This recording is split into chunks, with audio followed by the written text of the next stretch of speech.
आप सभी का एक और हमारे नए वीडियो में। और आज की इस वीडियो में हम रीप के बारे में बात कर रहे होंगे। एज यू ऑल नो कि रीप की वेबसाइट आ गई है, सब चीज़ जितनी डिटेल्स वगैरह रिलीज होनी थी वो सारी ऑलमोस्ट रिलीज हो चुके हैं एक्सेप्ट डॉक्यूमेंट्स। ठीक है, डॉक्यूमेंट्स मैं अगले वीडियो में ट्राई करूँगा, बता दूंगा। बाकी इसमें कितने राउंड्स होने वाले हैं, क्या क्या चीज़ें, वो सारी चीज़ें मैं अभी डिस्कस कर लूँगा। ठीक है, देखो रीप की वेबसाइट पर जाने के लिए ना, जो ऑफिशियल वेबसाइट है, मैंने वीडियो में बताया था। देखो आपको करना क्या है, यहाँ पर लिखना है रीप, एक सेकेंड, ठीक है, रीप बीटेक 24। ठीक है, ये देखो आ गया।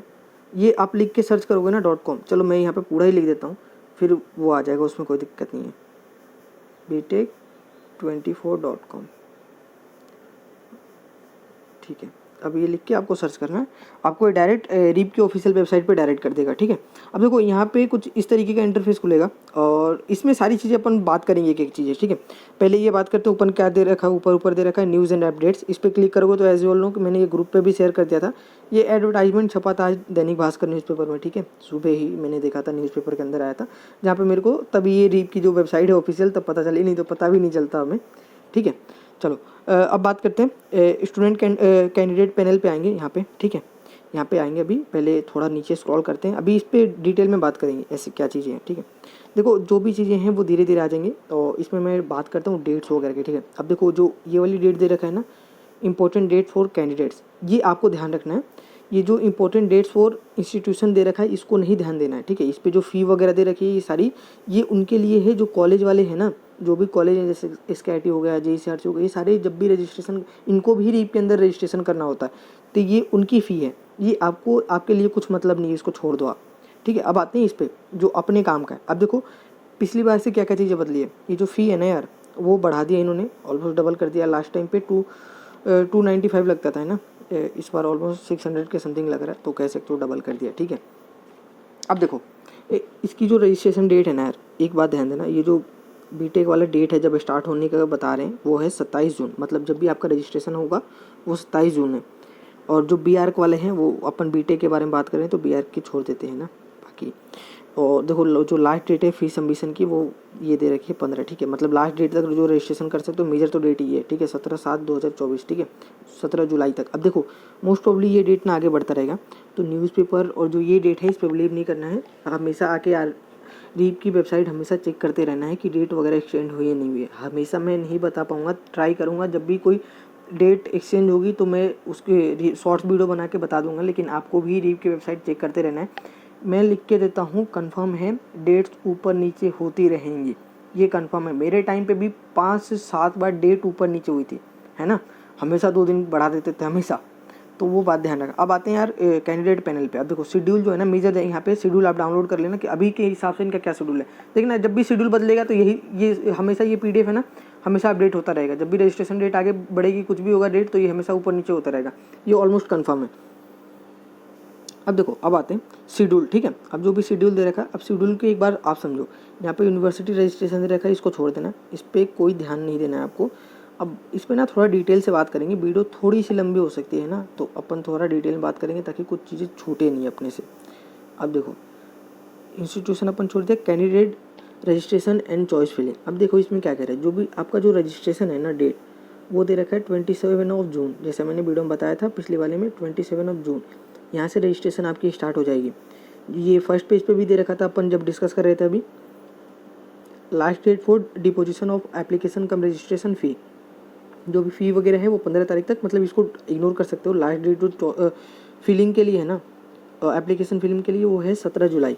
अभी के हिसाब से ये डेट ऊपर नीचे होती रहेंगी, इतना कंफर्म है, नीचे नहीं होगी, एक्सटेंड ही होगा डेट। ठीक है, तो एक बात ध्यान रखना, अभी के हिसाब से मैं बता रहा हूँ। उसके बाद देखो मेजर इसमें ना राउंड समझो यार, राउंड्स के क्या दे रखे। देखो ये जो 6 साल पहले, उसमें हमेशा जो राउंड्स है थोड़े बहुत ऊपर नीचे होते रहते हैं, अभी के हिसाब से क्या दे रखा वो पहले बात समझते हैं। अब देखो अब इनका दे रखा है कि मेरिट डिक्लेरेशन ऑफ कैंडिडेट। अब देखो ये क्या है, अब एक बात समझो, मेरिट डिक्लेरेशन क्या है, तो इसको मेरिट रैंक भी, रीप रैंक भी कहते हैं, मेरिट रैंक भी कहते हैं। ठीक है, अब इसमें क्या होता है एक बात समझो, जो भी आपकी क्या कहते हैं फॉर्म होगा, जब भी आप फॉर्म डालोगे तो उस पर आपका क्या क्या वैलिड होगा, आपकी जो JEE मेंस के रैंक है, ठीक है, JEE मेंस का परसेंटाइल है, बोर्ड की परसेंटाइल है, जो भी आपका कैटेगरी लगने वाला है, वो सारी चीज़ें मिला के आपका एक अलग स्पेसिफिक रीप का रैंक देते हैं। वो रीप का रैंक जितना बेटर होगा ना यार, उतना बेटर कॉलेज आप एक्सपेक्ट कर सकते हो, है ना। और जितना रीप का रैंक लो जाएगा वो कॉलेज उतना ही थोड़ा लोअर साइड में चला जाएगा। तो ये होता है कि रीप का रैंक ही दे देते हैं। रीप की रैंक से ना कॉलेज प्रेडिक्ट करना बहुत आसान हो जाता है कि आपको कोई सा कॉलेज मिलेगा या नहीं मिलेगा, क्योंकि उसमें ऑलमोस्ट सारी चीज़ें लगा के दे रही है। उसके टाइम पे ना अपन बस रीप का रैंक पूछते हैं, फिर बता सकते हैं कि कौन सा कॉलेज आपको अलॉट होने वाला है। अभी आपके पास से मेरे को क्या क्या पूछनी पड़ती है, बहुत सारी चीज़ें पूछनी पड़ती हैं कि आपका डोमिसाइल क्या है, मतलब आउट ऑफ राजस्थान के हो, कहाँ से हो, फिर आपकी जो रीप की रैंक है, फिर कैटेगरी है, वो सारी चीज़ें मेरे को पूछनी पड़ती है, तब मैं कुछ प्रेडिक्ट कर पाता हूँ। लेकिन जब भी रीप का रैंक आ जाएगा उसमें सारी चीज़ें इंक्लूड होगी, तब रीप का रैंक आएगा, तो उसमें मैं प्रेडिक्ट कर सकता हूँ, ईजी हो जाता है फिर वहाँ से। अब आते हैं, ये चीज़ें मैंने बता दी ये क्या होती हैं। अब देखो इसकी जो डेट बता रखा है ना, जो रीप की रैंक की जो डेट आएगी वो declaration of tentative merit list of candidate in each category, मतलब हर कैटेगरी के लिए वो होगा 19/7 अभी के हिसाब से। Last day of sand objection in tentative merit list, ठीक है। अब देखो इसका मतलब क्या है, क्या कह रहा है, जो लास्ट डेट है ना, last day of sand objection in tentative merit list by candidate. अब देखो आपको अगर लगता है कि आपकी जो मेरिट लिस्ट आई है उसमें कुछ ऑब्जेक्शन है आपको, तो आप जो ऑब्जेक्शन है ना वो रिपोर्ट कर सकते हो, है ना, जो भी ऑब्जेक्शन भेज सकते हो रीप वालों को, ठीक है। वो डेट इसमें दे रखी है 23 जुलाई, ठीक है। उसके बाद आते हैं declaration of final merit list. देखो अब जो ये वाली मेरिट लिस्ट है ना यार, ये एक तो एक बार दे देंगे। मान लो कि आपकी रीप की जो रैंक है 1002 आ गई, ठीक है। अब एक तो ये आ गई 19 तारीख को, फिर क्या हो सकता है ना कि देखो जो एक फाइनल मेरिट लिस्ट आएगी, अब फाइनल मेरिट लिस्ट कब आएगी, 24 आएगी। अब इसमें 100% मैं लिख के देता हूँ आपकी रीप की रैंक चेंज हो जाएगी। अब ये जो पहला जो 1102 आएगा ना आपका, तो इससे थोड़ा सा आगे ही एक्सपेक्ट कर सकते हो कि ये जो रैंक आएगी उसके हिसाब से मोस्ट प्रोबेबली जो अभी तक मैंने देखा 2 साल के ट्रेंड में, वो रीप की रैंक थोड़ा और आगे खिसक जाता है, ठीक है, मोस्ट प्रोबेबली आगे ही खिसकता है। तो ये जो 1102 है, हो सकता है कि 110 आपका 6 हो जाए, इतना कम नहीं होता, मतलब मेजर ही बढ़ता है, 110 हो जाए, ठीक है, 1101 हो जाए, ठीक है, 1100 हो जाए, ठीक है, ऐसा हो सकता है। 100-150 ऊपर आ सकती हैं, 50-60 ये नॉर्मल रहता है, 50-60 एक्सटेंड ही होता है आपका जो रीप का रैंक होता है फाइनल वाले में। तो एक बात ये ध्यान रखना, मैं चीज़ें अभी समझा दे रहा हूँ ताकि बाद में आपको कन्फ्यूजन ना रहे। अब देखो अब आते हैं चॉइस फिलिंग की जो लास्ट डेट है ना, वो क्या है, लास्ट डेट ऑफ लॉक जो भी चॉइस फिलिंग की जो होगी, जब भी आप कॉलेज वगैरह आप अपना भर दोगे कि हमें ये कॉलेज चाहिए, आपका जो प्रेफरेंस ऑर्डर होगा उस हिसाब से भर दोगे, वो लास्ट डेट होगी भरने की, वो है 26 जुलाई, ठीक है। अब आते हैं, अब देखो उसके बाद जब ये सारी चीज़ें हो जाएंगी, सभी बच्चों लॉक कर देंगे, सारी चीज़ें हो जाएंगी, तब आएगा जो आपका जो फर्स्ट राउंड का जो डिक्लेरेशन है वो आएगा। अब देखो फर्स्ट राउंड में किनको कॉलेज अलॉट होगा, वो है TFWS सीट्स। जो भी TFWS वाले कैंडिडेट हैं उनको पहले कॉलेज अलॉट होगा। अब देखो सीट अलॉटमेंट जो है TFWS कैंडिडेट के लिए वो दे रखा है 27 जुलाई।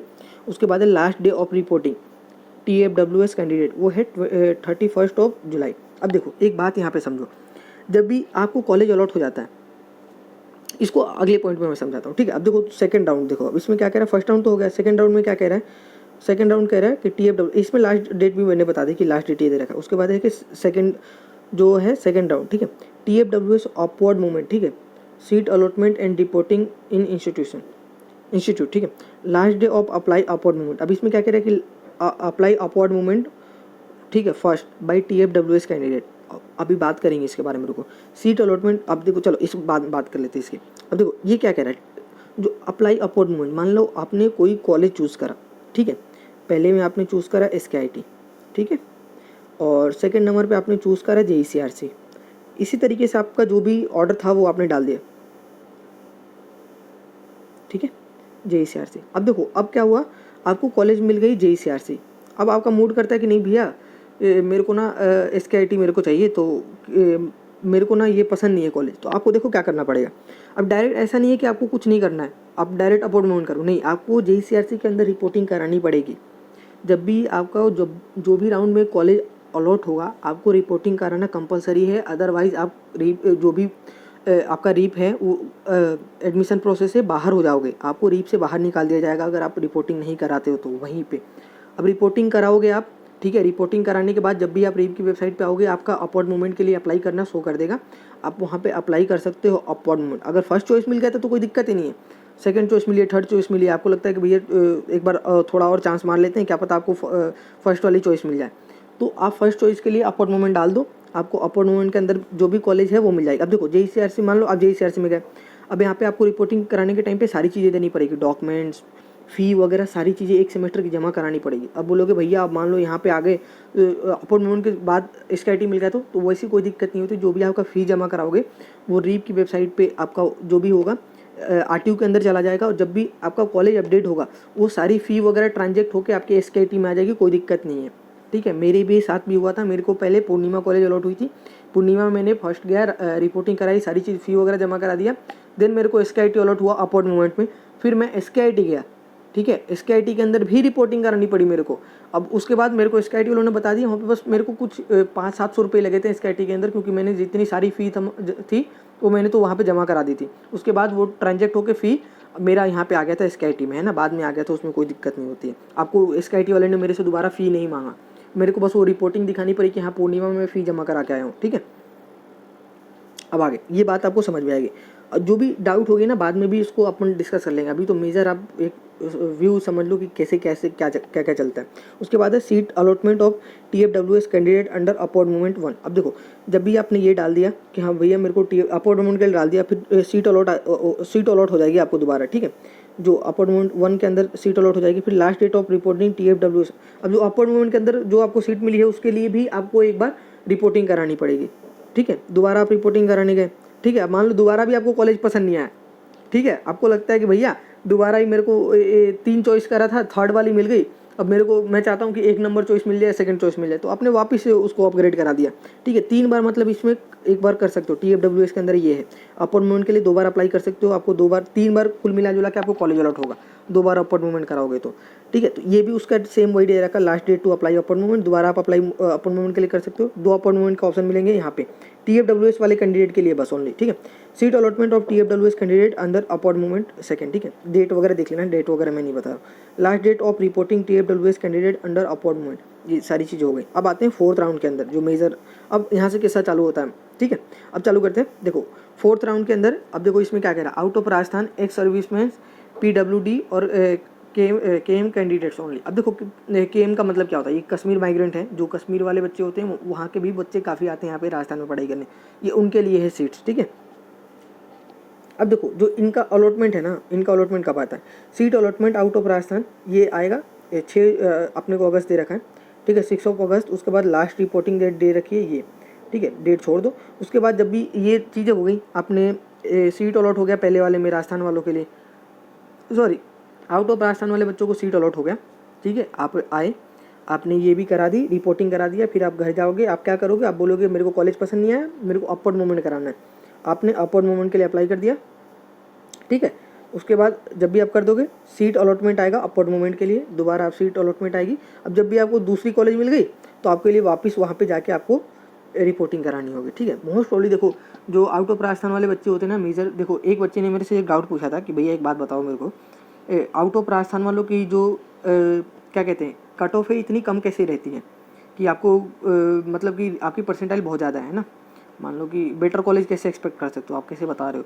तो को एक बात समझो, मैं काउंसलिंग पहली बार नहीं करा रहा हूँ, है ना, पहली बार ऑनलाइन करा रहा हूँ, लेकिन मैं अपने दोस्तों को करा चुका हूँ।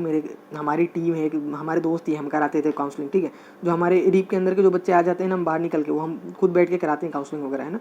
तो मुझे पता है कि, और लिस्ट वगैरह हमें आइडिया रहता है, मुझे पता है कि आउट ऑफ राजस्थान की जो वो है ना सीट वो कम होती है। देखो एक बात समझना, जब भी आउट ऑफ राजस्थान वाले बच्चे होंगे ना जो भी अप्लाई करेंगे, देखो पहले वाले में हो सकता है कि आपको पहली चॉइस ना मिले, आपको हो सकता है कि आपको बहुत कट ऑफ चला जाए, लगे भैया नहीं झूठ बोल दे। लेकिन देखो जब भी आप अपॉइंटमेंट के कराओगे ना, मैं बताता हूँ, एक स्टूडेंट था मेरा और हमने उसके लिए आउट ऑफ राजस्थान का था वो। ठीक है, उसके मैंने कराया था काउंसलिंग, तो उसको भी पूर्णिमा कॉलेज अलॉट हुई थी लास्ट ईयर। ठीक है, और उसकी आई थिंक कितनी मेरे को ध्यान नहीं है परसेंटाइल कितनी थी, परसेंटाइल छोड़ो, तो उसको पूर्णिमा कॉलेज अलॉट हुआ। ठीक है, और पूर्णिमा के बाद उसकी ये थर्ड ऑप्शन था। पूर्णिमा में भी 3 उसने ब्रांचेज डाल रखी थी। पूर्णिमा के अंदर पहले पूर्णिमा CS, फिर पूर्णिमा IT, फिर AI और फिर IoT डाल रखा था। पहले वाले में SKIT CS था, SKIT IT थी, IT देन IoT SKIT का ही, और उसके बाद AI था, है ना। और उसके बाद सेकंड कॉलेज वाले ऑप्शन में मतलब उसको 7वां 8वां चॉइस मिला था, और जब हमने उसको अपवर्ड मूवमेंट कराया ना यार, उसको अपवर्ड मूवमेंट के अंदर फर्स्ट चॉइस मिली। अब सोचो इतना मैजिक कैसे हो गया था। देखो ये मैजिक कैसे होता है कि देखो जो राजस्थान के कैंडिडेट है ना, वो वही मेनली राजस्थान में रुकते हैं। बाकी यार Tier 3 कॉलेजेस हैं यहाँ पे मेजर, तो बच्चे नहीं चाहते ना, आउट ऑफ राजस्थान वाले बच्चे यहाँ पे नहीं आके रहते ज़्यादा। हाँ भले अप्लाई कर देते लेकिन वो लेते नहीं है कॉलेज, एक बात ध्यान रखना। मेजर वो फ़ी कम देखते हैं, इसलिए इन्होंने शायद रीप वालों ने इस बार फ़ी बढ़ा दिया है ना। वो कम फी देखते हैं, वो कुदक जाते हैं। 295 तो लगते थे पिछले साल। बहुत सारे बच्चे आउट ऑफ राजस्थान वाले पार्टिसिपेट कर लेते थे जिनको कॉलेज लेना भी नहीं होता था। मेजोरिटी बस ऐसे ही मजे मजे में, क्योंकि देखो मेरा भी जब कॉलेज अलॉट होता, बहुत सारे आप भी देखते होंगे, आपके अंदर ही काफ़ी सारे दोस्तों ने सभी काउंसलिंग करा रहा हूँ। मैंने बहुत सारी काउंसलिंग कराई थी। कॉमेड के कराई थी, क्या कहते हैं, कॉमेड के तो बहुत महंगी थी यार। IUP की कराई थी मैंने, है ना। जोसा के अंदर भी डाला था हमने, बहुत सारी काउंसलिंग कराई थी मैंने भी। तो लिया एट द क्या रीप के अंदर लिया हमने। तो वैसे ही होता है बहुत सारे बच्चे। अब जहाँ पे अगर बेटर कॉलेज कोई मिल गया होता तो मैं भी शायद SKT ना लेता, उधर ले रहा होता। ठीक है, वैसा ही है। अब देखो आगे बढ़ते हैं। ये हो गया अपन। अब देखो इसके अंदर मैंने बता दिया था, अपॉइंटमेंट के अंदर जो भी सीट अलॉट हो जाएगी, लास्ट डेट हो गई, सीट अलॉट हो गया, अप्लाई कर दिया, सीट अलॉट हो गई, फिर लास्ट डेट ऑफ रिपोर्टिंग, दोबारा जाके आपको रिपोर्टिंग करानी होगी। अब आते हैं राजस्थान कैंडिडेट के लिए। 6th राउंड में आके आपको राजस्थान वाले जो बच्चे हैं उनके लिए ये जो है स्टार्ट होगा। जो राजस्थान के कैंडिडेट हैं उनके लिए अलॉटमेंट आएगी, सीट अलॉटमेंट आएगा। ठीक है, डेट देख लो। और उसके बाद लास्ट डेट ऑफ रिपोर्टिंग, आपको जाके रिपोर्टिंग करानी है जब भी आपको कॉलेज मिल जाएगा। ठीक है, उसके बाद क्या है, अपॉइंटमेंट के लिए डाल सकते हो, फिर सीट अलॉटमेंट आएगा अपॉइंटमेंट के अंदर, फिर ये रिपोर्टिंग करानी होगा अपॉइंटमेंट के लिए। उसके बाद है इंटरनल स्लाइडिंग। भैया ये क्या है? अब देखो इंटरनल स्लाइडिंग क्या है। इंटरनल स्लाइडिंग के बारे में बात करते हैं। मान लो कि आपको कोई कॉलेज मिला है ना, मान लो आपको SKT मिल गया, SKT में आपको IT मिली, और आप चाहते हो कि मेरे को SKT का CS चाहिए था, लेकिन वो मिला नहीं due to cut off reasons, और वेरिएंट रीजन बहुत सारे हो सकते हैं, वेरियस रीजन। तो वहाँ पे क्या कराना होता है ना कि इंटरनल स्लाइडिंग के लिए आप अप्लाई कर सकते हो। अब देखो मेरे को जहाँ तक आइडिया है ना इंटरनल स्लाइडिंग का, ये इस तरीके से नहीं होता।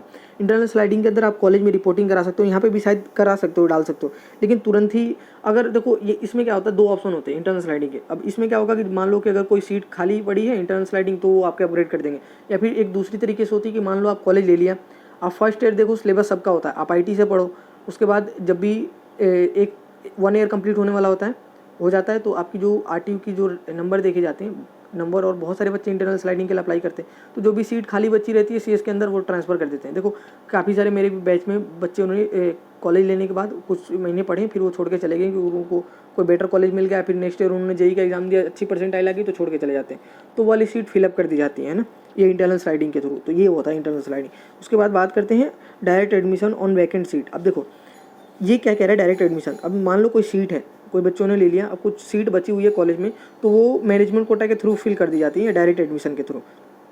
अब देखो जो मैनेजमेंट कोटा का मेजर रोल है ना, ये मैंने पहले ही बता दिया था, ये सीटें पहले ही फिल हो जाती हैं आपकी। अभी ना 15% सीटें हैं राजस्थान SKT कॉलेज में, या फिर जो भी प्राइवेट कॉलेजेस हैं उसके अंदर मेजोरिटी CS की सीटें भर चुकी होंगी मैनेजमेंट कोटा के, वो पहले ही सेल कर देते हैं, हमारे हो गए होंगे। ऐसा नहीं है कि ये वो कुछ रूल के साथ खेल रहे हैं, ऐसा कुछ नहीं होता। उनके अंदर 15% सीट रहती है, उनको जिनको देना होगा वो दे देंगे, वो अपने हिसाब से रखते हैं, वो उनकी मर्जी है ना। तो ये ऑलमोस्ट वो वाली सीन है कि मैनेजमेंट कोटा वाला इसमें बस डाल रखा है, लेकिन ये एडमिशन पहले ही होता है। तो जो भी बच्चे मैनेजमेंट कोटा के थ्रू देख रहे हैं कि डायरेक्ट एडमिशन लेना है, तो वो पहले ही बात कर लेना कॉलेज में, जो भी कॉलेज में आपको एडमिशन लेना है, तो वो पहले ही हो जाता है। इसके भरोसे मत बैठना है, क्योंकि ये जो है वैकेंट सीट पे, अब CS का सीट वैकेंट बचेगा तो दोबारा ये सेल कर देंगे मैनेजमेंट कोटा के थ्रू डायरेक्ट एडमिशन में, है ना। तो ये चीज़ है, तो 2-3 तरीके से हो जाती हैं, ये है मेजर चीज़। ठीक है, अब देखो जो भी चीज़ें थी वो मैंने बता दिया। डॉक्यूमेंट्स वगैरह को लेके मैं आपको बता दूंगा कुछ दिन में। ठीक है, डॉक्यूमेंट्स वगैरह मेरे को मिल जाएंगे, मेरे को पता है कहाँ लिस्ट वगैरह मिल रही है, मैं बता दूंगा, उसकी कोई टेंशन नहीं लेनी है। और डॉक्यूमेंट्स पहले रेडी करा के रख लेना सारी चीज़ें, है ना, क्योंकि कुछ डॉक्यूमेंट बनवाने में टाइम लगते हैं। मैं आपको कल परसों तक वीडियो बना के आपको सारी डिटेल्स बता दूंगा। ठीक है, मिलते हैं अगली वीडियो में यार। और जो भी कुछ क्वेरी होगी, अगर कुछ इसके अंदर छूट गया होगा तो मेरे को मैसेज कर देना अगली, क्योंकि देखो वीडियोस बहुत सारी आएंगे डीप के अंदर, है ना, ऐसी कोई दिक्कत नहीं, क्योंकि अभी अपडेट आते रहेंगे। जब भी रजिस्ट्रेशन स्टार्ट होगा, फॉर्म होगा, तो उसमें भी मैं वीडियो बना दूंगा, तो उसमें डिटेल में बात कर लेंगे, सारी चीज़ें समझा दूंगा। क्योंकि देखो जब जैसे जैसे काउंसलिंग बढ़ेगी वैसे वैसे आपकी क्वेरी आएंगी, अलग अलग क्वेरी आएंगी, तो उस अलग अलग क्वेरी के हिसाब से आपको अलग अलग रिप्लाई हमेशा उस टाइम पे दे देंगे। क्योंकि देखो बहुत सारी चीज़ें, बहुत सारी हैं बताने के लिए, हर चीज़ बता के आपको बोर नहीं करना चाहता, कुछ चीज़ें समझ में भी नहीं आएंगी। ठीक है, इसलिए मैं ये सारी चीज़ें मेरे को पता थी, ये तो चीज़ें मैंने आपको ग्रुप पे भी शेयर कर रखी थी, अगर पता हो तो। रीप के अंदर ये मेरी जो रीप की टेलीग्राम वाली ग्रुप है, ये डिटेल मैंने शेयर कर रखा था पहले, है ना। ये सारी चीज़ें पता थी मेरे को पहले से कि इतने राउंड होने वाले हैं, बस ये डेट नहीं पता थी, है ना। डेट की कॉलम वहाँ पे खाली पड़े हैं, जाके देख लेना, बहुत पहले मैंने डाल दिया था। ये सारी चीज़ें पता थी, पहले नहीं बनाया क्योंकि मैं कहा थोड़ा वेट करते हैं, आ जाने दो, ऑफिशियली अपडेट आ जाएगा। क्योंकि रीप के रैंक थोड़े बहुत चेंजेस हर साल होते रहते हैं ना, चीज़ें नई जुड़ती हैं, कुछ पुरानी चीज़ें हट जाती है, तो इसके अवॉइड कर रहा था मैं, है ना। तो बाकी जो भी फाइनल चीज़ होंगी धीरे धीरे मैं जो भी डाउट आएंगे, क्वेरी आएंगी, सारी चीज़ें बता दूंगा। तब तक मिलते हैं अगली वीडियो में, तब तक के लिए बाय।